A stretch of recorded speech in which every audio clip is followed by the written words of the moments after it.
The TikTok ban is disingenuous, and you know why? Take a look at what Facebook does. Hi, I'm Professor Einstein, and today we're going to look at the dark arts of Facebook. Facebook has done a lot of crappy things over the years, and we don't have time to go through all of them, but I'm going to hit on some, let's call them lowlights. Almost 10 years ago, Facebook did an experiment with the news feed. What they did was manipulate the amount of negative content on the news feed in order to be able to manipulate people's emotions.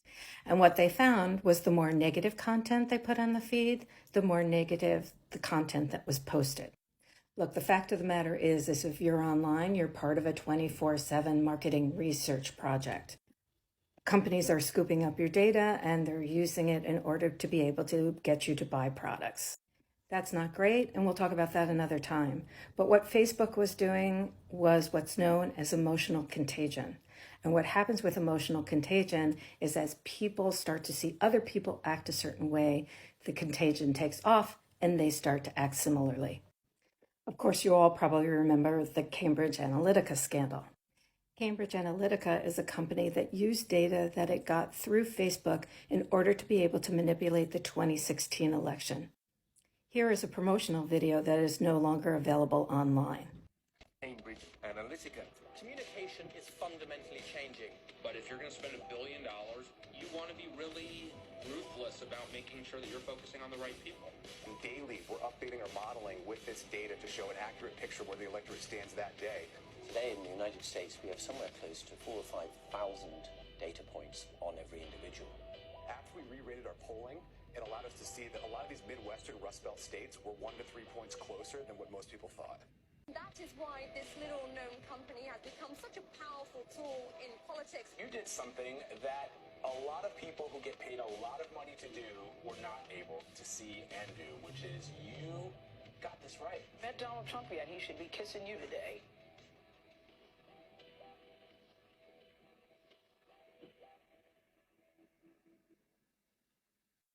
The truth is, they didn't use the data the way they said they did. They used the data in order to be able to manipulate people so that they wouldn't vote. More recently, you may remember Frances Haugen. She was the Facebook whistleblower. Take a look at what she had to say.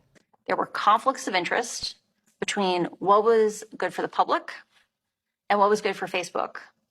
And Facebook over and over again chose to optimize for its own interests, like making more money. The consequences of how Facebook is picking out that content today is it is optimizing for content that gets engagement or reaction. But its own research is showing that content that is hateful, that is divisive, that is polarizing, it's easier to inspire people to anger than it is to other emotions. If they change the algorithm to be safer, people will spend less time on the site, they'll click on less ads, they'll make less money. One study says 13.5% of teen girls say Instagram makes thoughts of suicide worse. 17% of teen girls say Instagram makes eating disorders worse.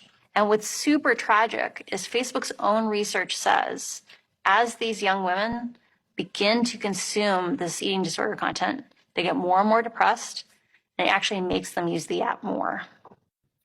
Facebook has also been accused of redlining. Traditionally, redlining meant that the banks wouldn't loan money to certain areas. There were red lines around particular areas because it was assumed that people couldn't afford to pay back the loan. Online, it means they may not have access to certain housing or better jobs because of the ads that are being fed to them. So to sum this all up, Facebook has exploited our emotions. They have ramped up the anxiety, particularly of teenagers.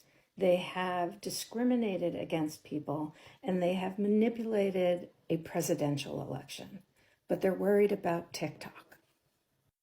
If people are concerned about China owning TikTok, I understand that if you work for the government. I also understand that if you are a reporter.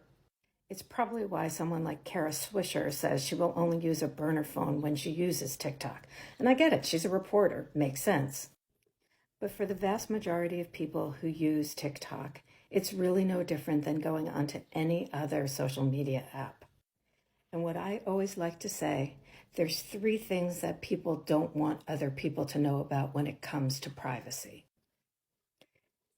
your health status, how much money you make, and who you're sleeping with.